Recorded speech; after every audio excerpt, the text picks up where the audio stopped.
Welcome to the Art of Knitting podcast. I am joined once again by Joe Stanek. So you were only on a few episodes ago. Was it just before Worlds you came on? Yeah.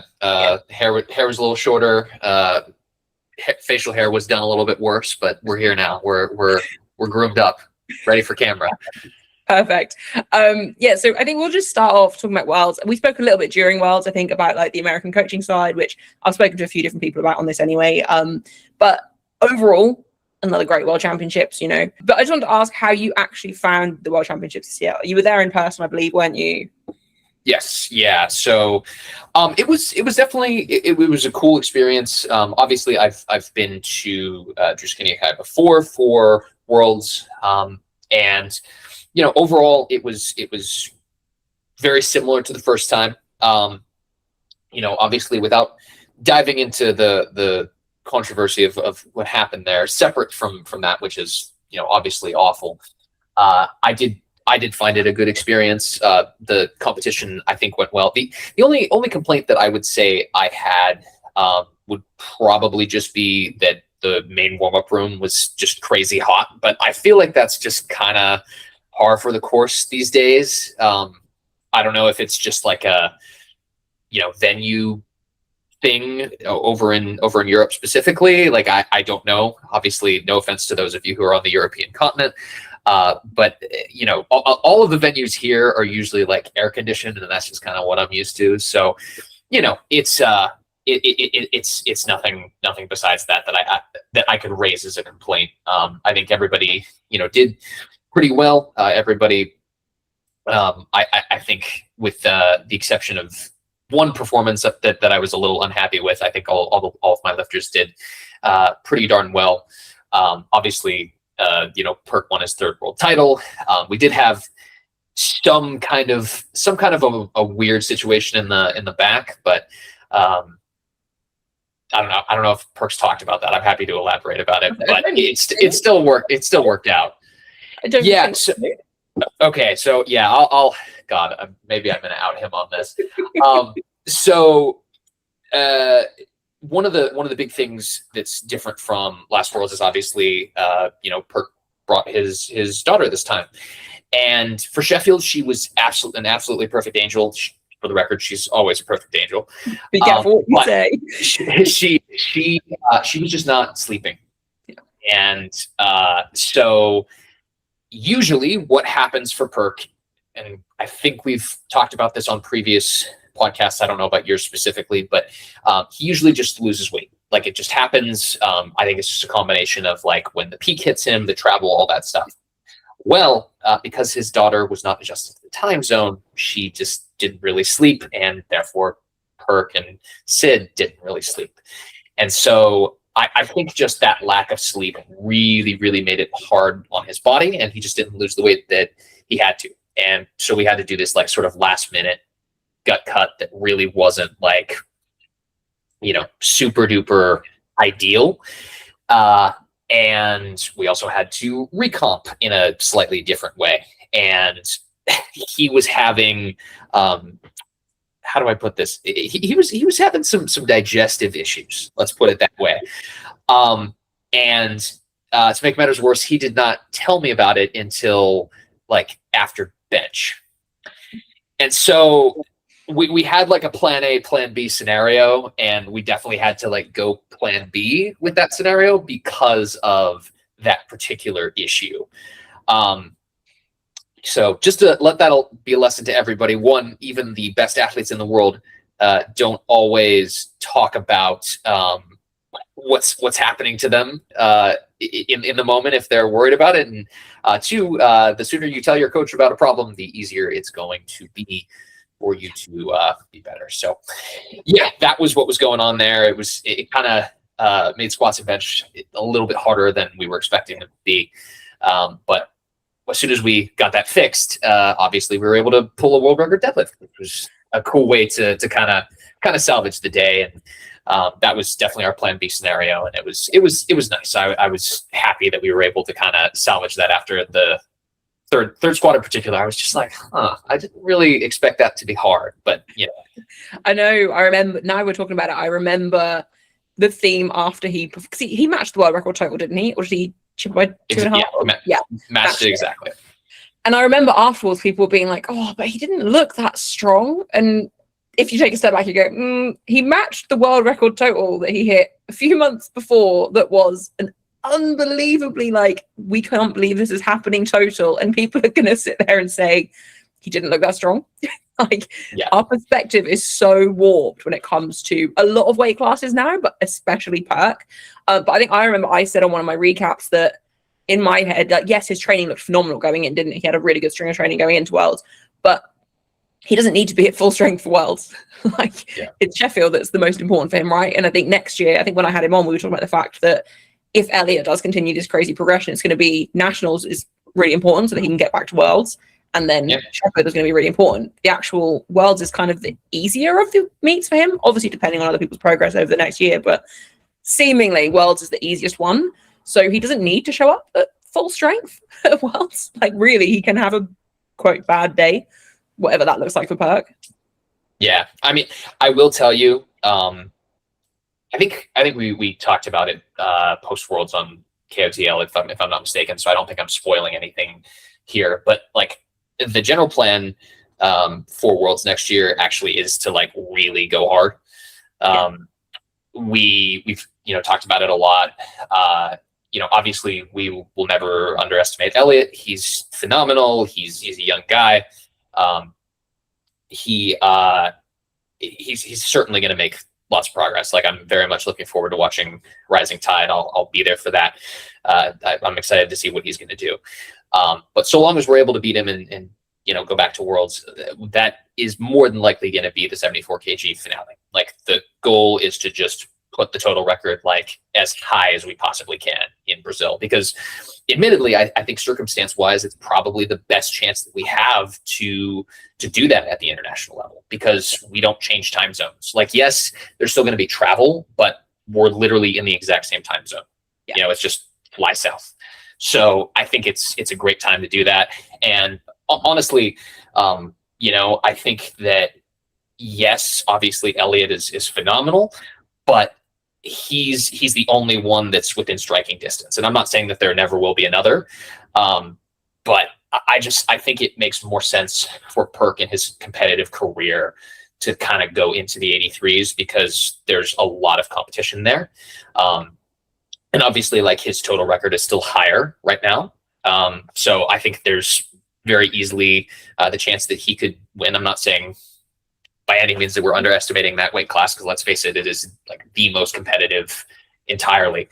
But I think that it's just kind of, once we've managed to beat Elliot so long as we do, I think it's just time to move on to bigger and better things, That's a very interesting segue, to be fair, because I filmed, so you obviously haven't heard it yet. No one's heard it at this point of recording because I haven't put it out yet. I recorded an episode with Shell yesterday, and the topic of Austin at Sheffield came up, and Shell and I are in the same band camp of Austin should do Sheffield as an 83 this year and 74 next year, providing the total world record obviously doesn't go up. And obviously you kind of mentioned that Worlds next year will probably be his last comp as a 74. So obviously there's still time until Sheffield, and you guys might not have made a decision, or you might be keeping it under wraps. But what's your thought on him doing Sheffield as a really light 83 this year? So here's the thing. I have no problem letting you know that we're going to be staying 74. Like, this isn't playing mind games or anything like that. I personally don't disagree with it, but the thing that is the most important to Perk is being able to provide for his family, and there is just better max money potential at 74 versus 83. And the way I see it is, like, it's a blessing and a privilege to be able to be in that position, and I completely understand his reasons for it. Yes, competitively, in terms of winning the whole thing, that 1.5 kilos could make a difference. But here's my thought on it. And ultimately, like, when Perk and I were talking this through, I think it makes sense too.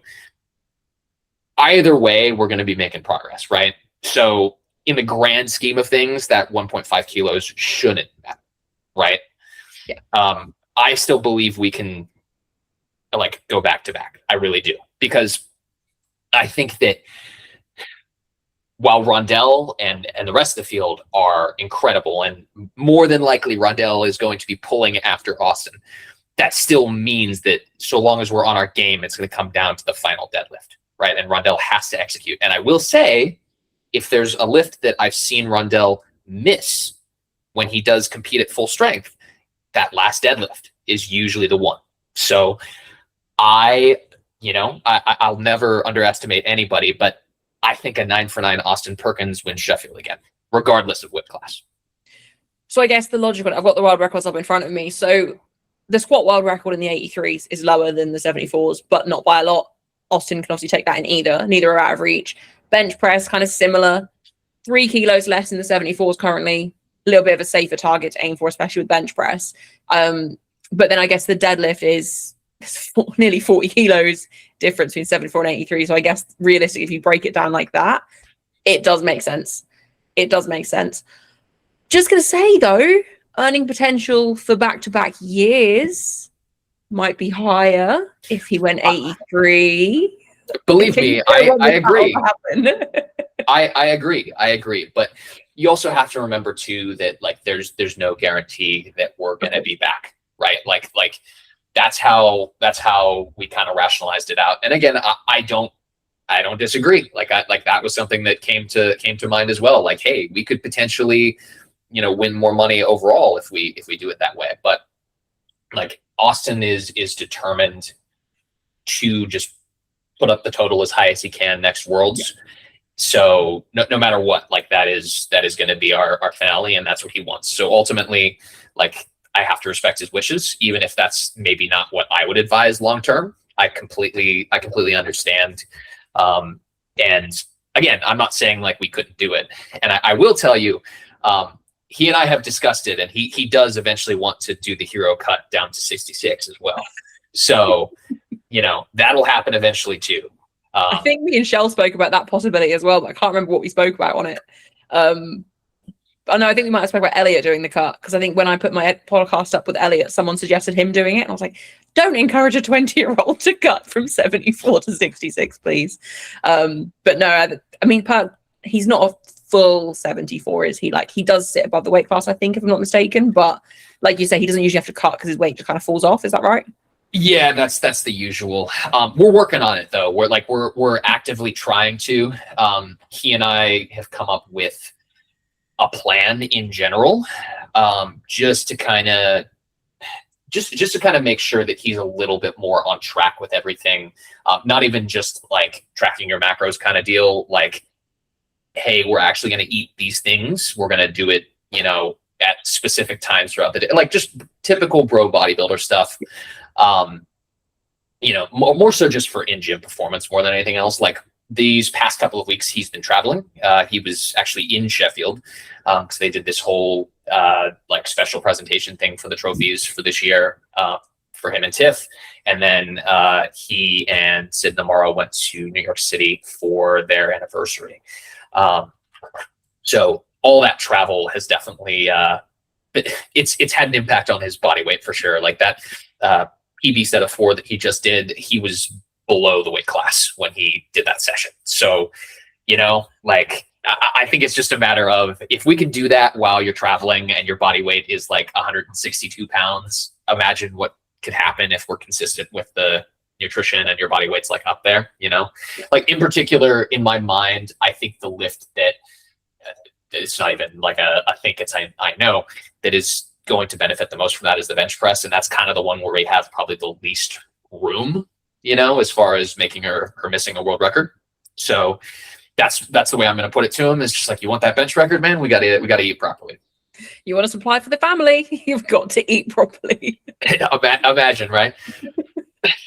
I think one thing with the nutrition front, kind of like you sort of said there, if I'm not mistaken, sometimes I think it is like people are like, oh, you're not even like tracking your food, hitting your macro targets. But sometimes it can just be as simple as just make sure you're eating at this time and this time and this time. Like you can hit your macros perfectly, but if you're not eating for 4 hours before you train, you're going to have a worse session. Like sometimes the idea of tracking is so overwhelming to people that actually just have some sort of structure throughout your day of what times you eat around when you train, and you will notice an uptick in your performance. Yeah. So one of the things that I've kind of changed about the way that I'm coaching people lately is I have like a standard, just like copy paste template of things that I want to know, because let's face it, not every athlete is always the greatest with giving you the details that you're looking for. So I was like, all right, you know what, here are these questions that I just want you to always answer. And boy, has that simplified my job. But one of the things that I've started doing is, how many calories are you actually consuming before training? Right. So just knowing how consistent that is from day to day. And honestly, the correlation is really there when people aren't actively consuming as, I mean, obviously there's not as much energy, right? But if you really think about it too, there's less of you under the bar when you eat less, right? Like you know, your body weight is lower, your training body weight is lower if you don't eat as much. So that can actually have a pretty big impact on things. So I think, yeah, like just the consistency with that, if there's one thing that you can do a little bit better, I think is one, just eating the same amount and trying to be around the same training body weight consistently. Yeah, and I think obviously it's dependent on people's schedule, right? Like if you're working shifts and you're training sometimes first thing in the morning, sometimes in the evening, you're not going to have the same number of calories in between each, right? But just getting the consistency where you can makes such a difference for people outside of just hitting the food targets overall throughout the day. Because if you're eating an extra 1,000 calories post-training, but you're only eating maybe 1,000 calories the rest of the day, but you're not training until 6 p.m., what are you doing? You're going to just feel worse training. So I think that's really interesting. I don't think there's anything else to cover on Perk that's probably not already been spoken about by everyone else, but I'm glad to get your input on the Sheffield side of it. But yeah, me and Shell were talking about it on what we the week before's episode. And he was like, there is no world where I understand why they wouldn't go 83, but I get it. With your athletes currently, you also have Keenan doing NAPF, which is Friday. Is it this week? It's Friday. Yeah, I leave for Canada tomorrow. Oh my God, I didn't realize it was that. I can't believe already in August. Okay, so how has his prep gone? So there's still some Sheffield wildcards available. I've heard people saying that they would like Keenan to get one because in terms of battles, he's one of the most like common sense selections, I think, this year in terms of who could potentially push for a world record that's not already on the roster. How are things going for him? Yeah, so prep has been good. I think there was that 350 kilos out of 4 on squats that he posted. Bench has been quite good. I will tell you, because obviously this is going to come out after NAPS conclude. We did have a little bit of a small hiccup. So he moved to the United States a couple weeks ago. His wife is doing her PhD at the University of Texas in Austin. So now my 2 strongest guys are in the same city, which is kind of cool. Because of that, he's just been under a lot of stress, and his left knee filled up with fluid. And so we've lost some considerable mobility because of that. And I'm going to tell you, our last heavy session this weekend didn't quite go super well. Okay. Now, that said, we've had several treatments and brought the swelling down, but I don't know what the day is going to bring. You know, it really, and we discussed this with the U.S. coaching staff, and it's really going to be, you know, could we do what we've got planned, or do we have to audible it? You know, now I do think on a perfect day, I absolutely think that Keenan could break the world record total. I mean, if you really think about it, we didn't have a proper bench press at Sheffield because we had some, you know, fuckery with his head being not in contact with the bench or whatever. And we were on like plan C squat, right? So we could take a plan C level squat again, and bench has been going better. Like I'm estimating somewhere between like, you know, 5 to 7 on his best bench right now. And then, you know, pull should be just fine. Right. And we could probably still equal the world record total. Right. Now, that said, if he just can't squat at all, then, you know, we don't have a whole lot there. So I'm going to tell you, like, obviously when this comes out, it'll be post NAPFs and you'll know what happens, but it makes things exciting. I can tell you when we did our like our taper session squats yesterday, they were a lot better than Saturday. So, treatments did their job, but we'll see what happens because he's I think probably on the plane up to Canada right now, if I'm not mistaken. So we'll see what that travel does, and we'll see what the cut does. That's another thing, is he's got to make weight. He doesn't have like a huge amount to lose. He's got like 3 kilos, but still, like anything can happen with all that. Am I right in thinking for Sheffield he sat a little bit heavier? Because Natalie did his nutrition, didn't she, for Sheffield? Did he sit a little bit heavier and do a bigger cut, or have I made that up? No, he did a little bit of a bigger cut. I think he cut from like 109 for Sheffield. Yeah. So not too much heavier. Yeah. Yeah. But so hopefully, even if he doesn't match his best squat, because his best total was 977, right? And that was the world record before Anthony kind of took it back. If his bench has progressed and you take a little bit off his squat, maybe we can match that. Yeah, we'll see. We'll see. And again, I don't know. I couldn't tell you exactly how the selection criteria, works, because without a lack of a better term for it sometimes just kind of seems like it's on vibes, right? Yeah, literally. So like just the fact that Keenan's best total is, 977 and a half. I think that it's possible that he still earns the wild card, even if it doesn't go well. I don't know. Like, I don't know for sure, because it's the other possible selection criteria is, other people who like could potentially do well. Whereas like you have proof of concept with Keenan. Like, I don't want to disparage any of the other possible wild card candidates because they're all great. Don't get me wrong.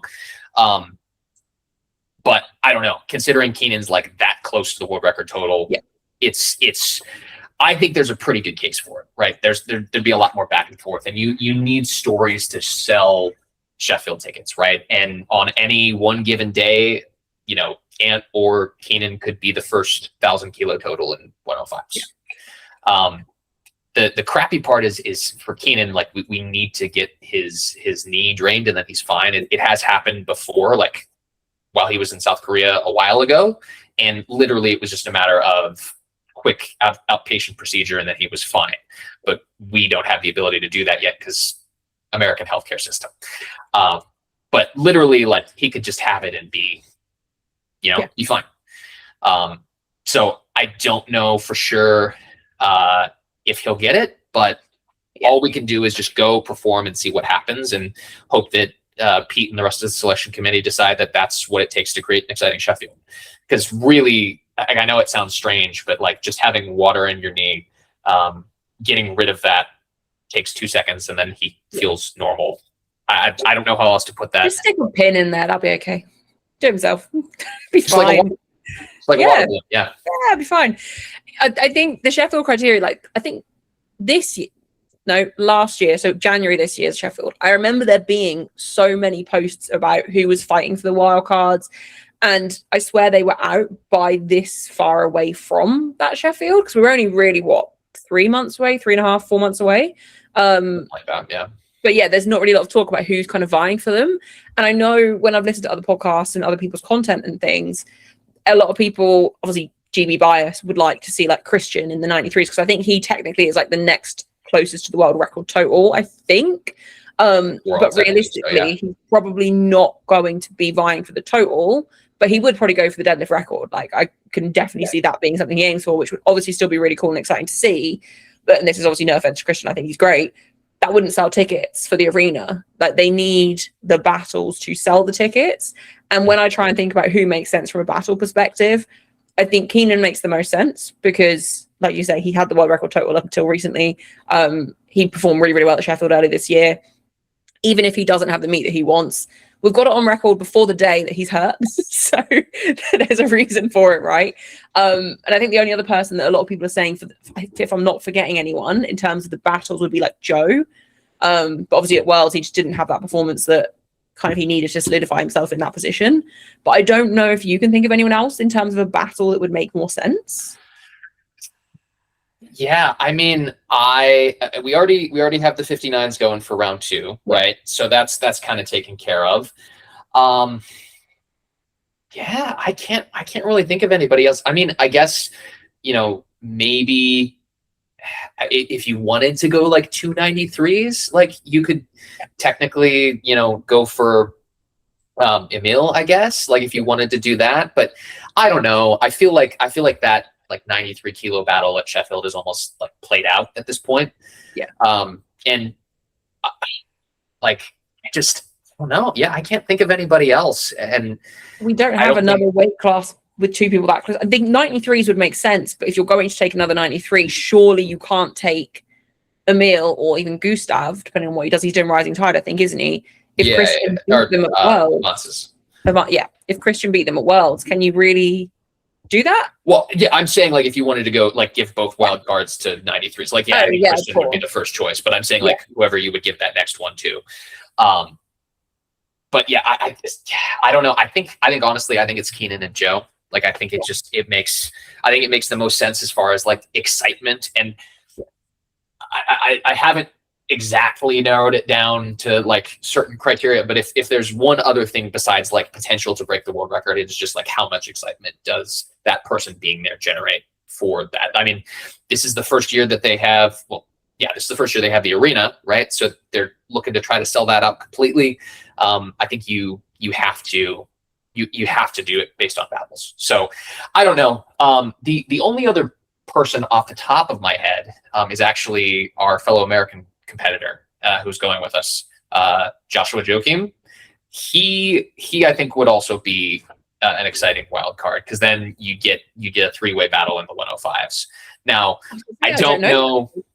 Oh, you gotta tune into Presser Powerlifting's videos. So he's actually brand new. Like he started competing in 2025. He's got a 390 kilo squat. So he's more than likely going to break. Yeah, he's more than likely going to break the world record squat. Which is unfortunate, because Keenan and I were for the first time thinking like, oh, great, we actually have a chance to break this, and because Ant's not going to be there. And no, of course. Of course, there's somebody that comes out of nowhere. He's actually got quite a good deadlift as well. I believe his best is like 365, but his bench is way down there. It's like 190. But he's like brand new. He actually did NAPFs last year as a junior. This is his first year in opens. Really strong kid, and I believe his training total is like 960. So there is a chance.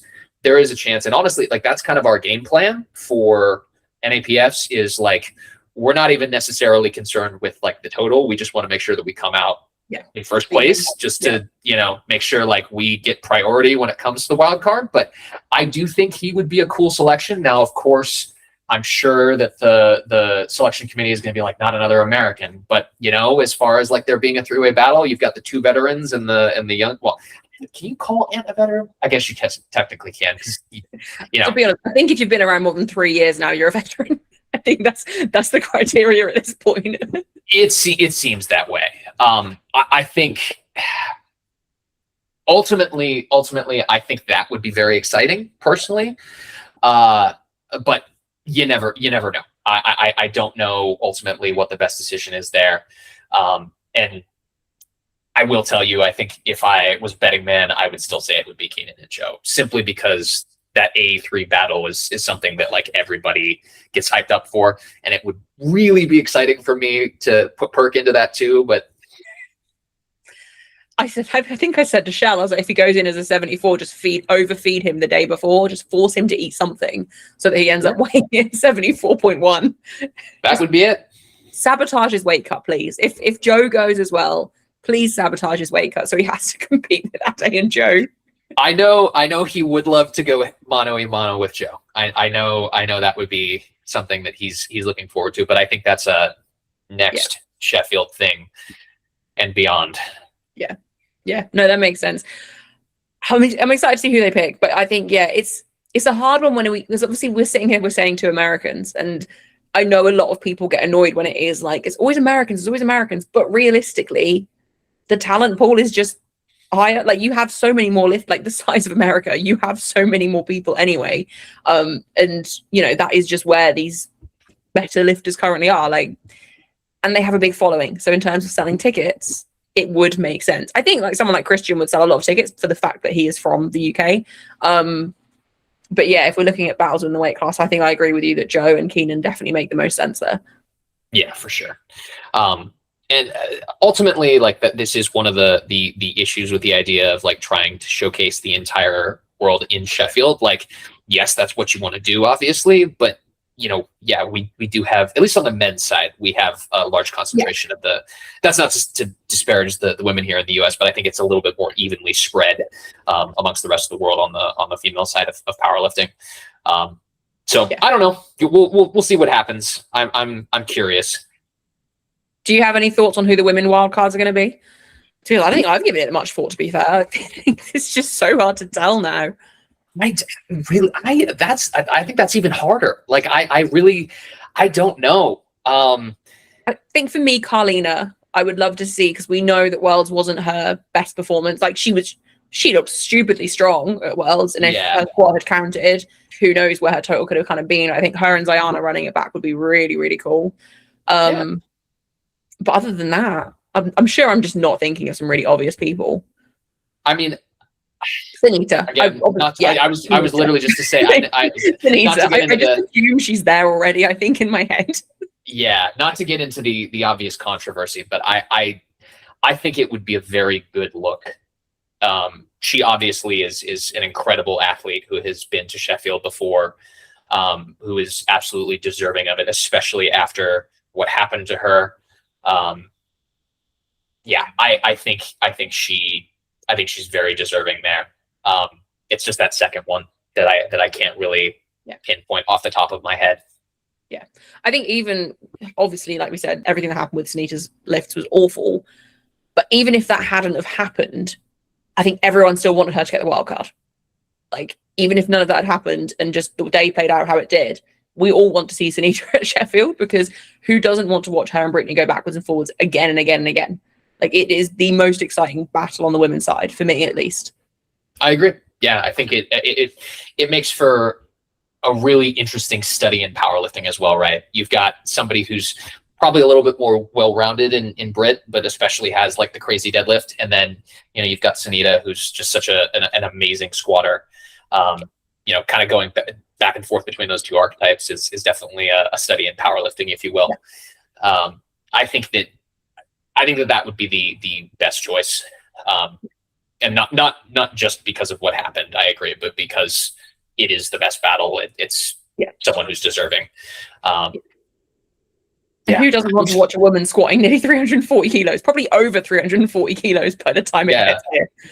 Ideally more. I am a little bit, you know, maybe this is recency bias, but I do think maybe 47s would be a good kind of battle, just because there's already two in there. I think Leanne would be cool. I know she had a really tough Worlds, but her capabilities are so high. I know a lot of people might not necessarily like the idea of somebody who, you know, got so few lifts going, but I just think, you know, if we're talking battles, especially challenging the current like reigning Sheffield champion on the women's side, I think that could be cool too. Yeah. I think that'd be really interesting too, that like you've got the wild cards at like both ends of like where the weight classes are. I don't know. I just thinking out loud off the top of my head, that's the only other class that I'm like, yeah, there would be a really good battle there. Yeah, and to be honest, I don't think it matters how many lifts she made, because I think everyone that watched will agree that a lot of those lifts were not her fault. She didn't make them. Like, the bench depth and everything in the first day, men's and women's, was so crazy. The fact that she went 3 for 9, I can't remember what she totaled, but she still totaled an incredible total and placed third at Worlds on a 3 for 9 day.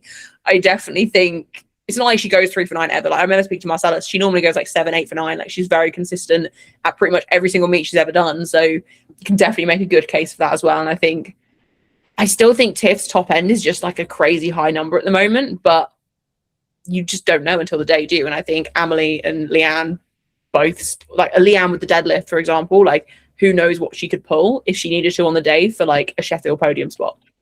Yeah, that's exactly what I was kind of thinking. Ultimately, I personally think that this is going to be the most exciting Sheffield that we've had. I know a lot of people are just kind of wondering, like, will they ever change the Sheffield format because it gets tiring, or this and that. I actually think that as the weight class like totals continue to correct, and there isn't this like crazy differential between the potential of a certain lifter and where the world record total is, I think that's going to make Sheffield even more exciting to watch. Like it's just going to be that much better of a competition because every lift will matter in a flight, not just like one or two. And I honestly, I think that's kind of the problem that we have in powerlifting in general, is that a lot of the times at high level competitions, many of the lifts, like, don't get me wrong, they're very impressive. All those competitors are great, but many of those lifts don't really matter that much for the actual competition itself, right? In this case, imagine all 14 lifters being, relatively close to the world record total. I can't help but think that that's a way more exciting and fun watch. And that's why I don't think we need to change the format, because it's only going to get better. I completely agree with you. I think I actually said this to Shal as well. Like, literally, I don't like that every single year we have Sheffield, and then a week or two later you see so many people being like, how sustainable is this though for a competition? How sustainable is percentage of world records broken? Even if we get to a point where only one person is breaking the world record by 0.1%, firstly, still breaking the world record, so still a feat of strength we've never seen before, but also it just opens up the door for such a close battle. People have to make their attempts even more than they currently do. It makes it so much more intensive a watch when you have no idea who's going to come out on top. So I actually think, kind of like you said, as the totals kind of set themselves where they kind of, should be, and things start to level out across every weight class, it's just going to make it more exciting to watch. Mm-hmm. Yeah. And I don't know. I think that's a lot more fun from the participation level too. Like, I know that's not something that matters as much to these athletes. Like, they're obviously there because they want to win, right? But me personally, like, if I'm doing a competition like this, I do want that level of fun, right? Like, especially, being Perk's coach, like we just talked about Worlds kind of being that easy thing for us. And it's just like, I think the exact opposite of that being the case, where we're literally against we're already against everybody regardless, but like really, really close to everybody in terms of like how every attempt and being precise like that matters. And then from a coaching standpoint, that's more exciting for me too, because then I really have to think to myself, like, do we go those extra 2.5 kilos? You know what I mean? So I don't know. I think that makes for just a better competition in general. Like, the last time I was on here, we talked a lot about improving the sport. And I think you need more of that excitement to continue to bring the sport up to the next level. Yeah, I think this year's Worlds, I remember filming the preview shows, and especially on the men's side, a lot of the weight classes, it was just kind of obvious who was going to win, which it was still really exciting to watch. But the 59s and the 47s, I would say, was absolutely the highlight of Worlds, because of the fact that it was just like complete battle, multiple people. Like the 59s, for example, have you ever heard someone say that the 59s was the most exciting class at the World Championships before? No. The 59s are currently the most exciting battle at Sheffield.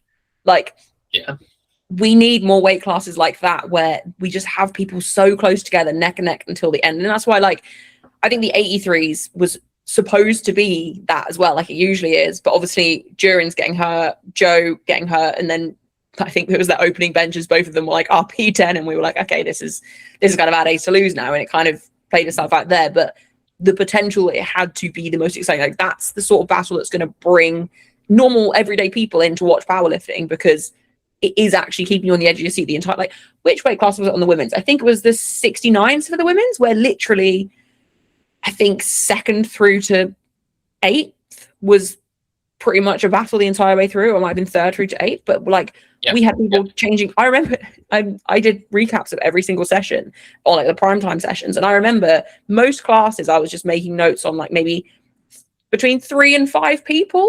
And I remember the 69s. I was literally sat there typing away the entire time because every single lifter had the potential to end up on the podium. And I had to literally pay attention and write a play-by-play of the entire thing. And it was just so exciting to watch.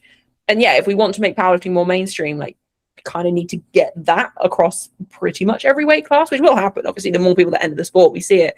Like all these younger lifters coming up that are just unbelievably strong, like someone like Will Ball coming in at 20 years old and doing what he's doing. We're going to find more people like that come out of nowhere. Like we say Perk next year, if he gets to the World Championship, like currently Elliot is his closest competition, who knows who's going to show up next year? Like we could have some crazy person that turn up that's 21 years old that can total 800 as a 74. And we just didn't know it. I was just about to say, I think we have to pay attention to these competitions towards the end of the year. I mean, the Junior World Championships for sure. Like I know Evan Hawke's got like a 59 that he's been hyping up as being like open world record total level. Obviously Justin Nguyen, who's already unofficially passed the world record total. And there's just a bunch of other crazy juniors out there that I think just don't get as much shine. I do think that we'll see some crazy performances there. And then obviously we've got Rising Tide Fonsis. I believe we still have Asians. Like there's all kinds of insane comps that are coming up. And hopefully we'll kind of get a preview of things to come. Like another like 105 that I'm thinking about is Hunter Olsen.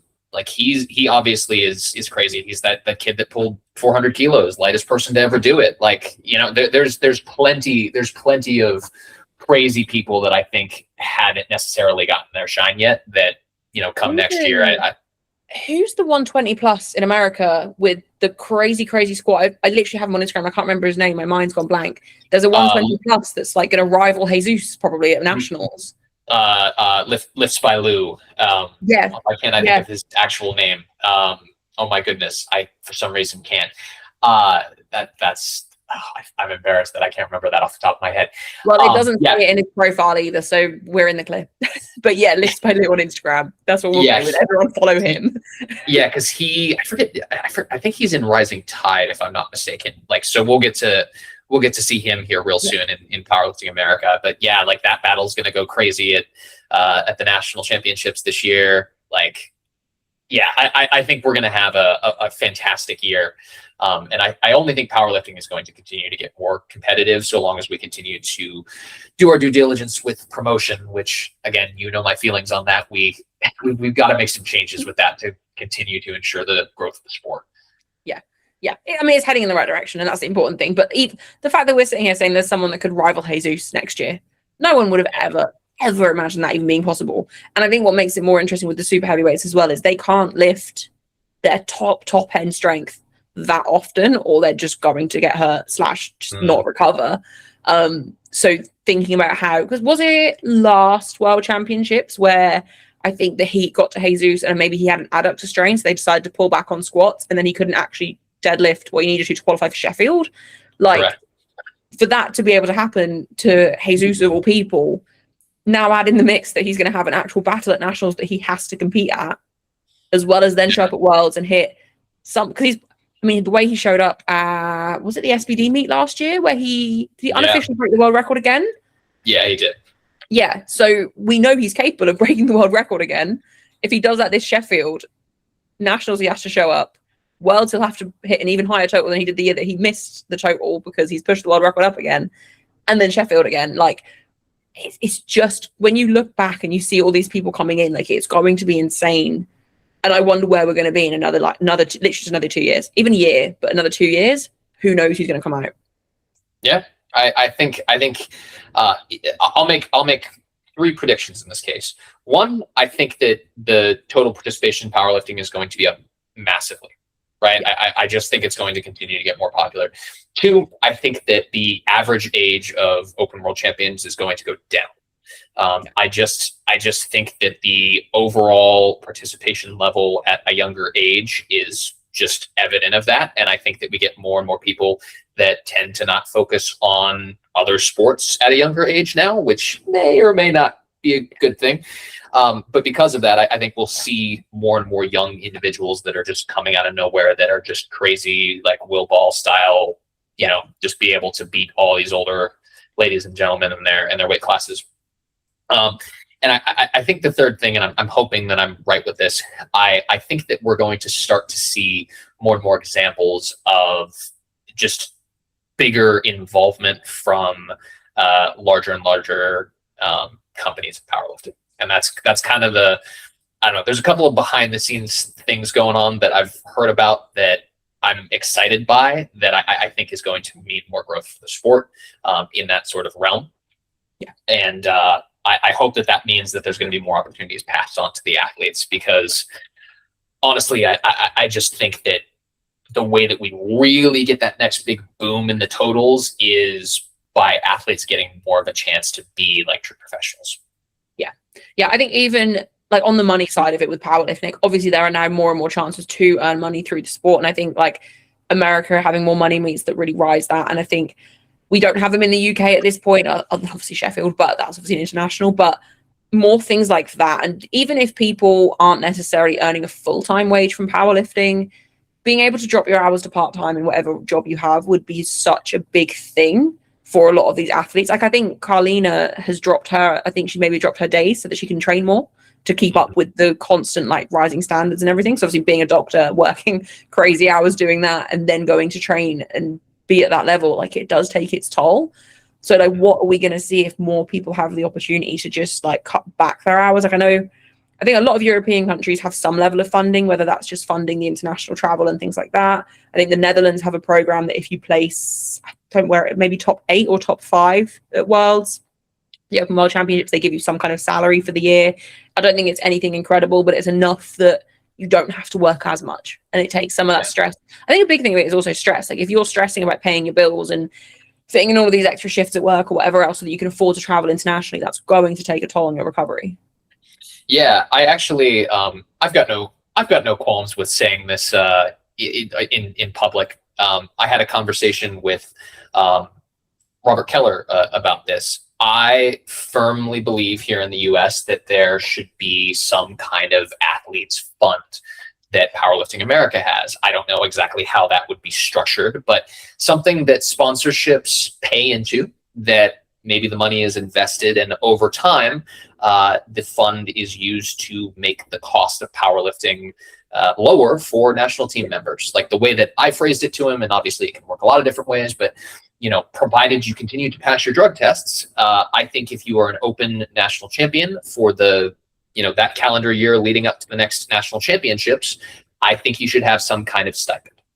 I think it should actually mean something to be a national champion. And obviously that's not going to happen tomorrow, but I just think even if it's, a few $100s a month and it covered, say, like your grocery bills, that would be huge. Like, if I'm not mistaken, that's how Olympic weightlifting does it in our country. Like they get a stipend for being, I think it's in like the top 4 or something like that. I could be completely wrong. I don't know.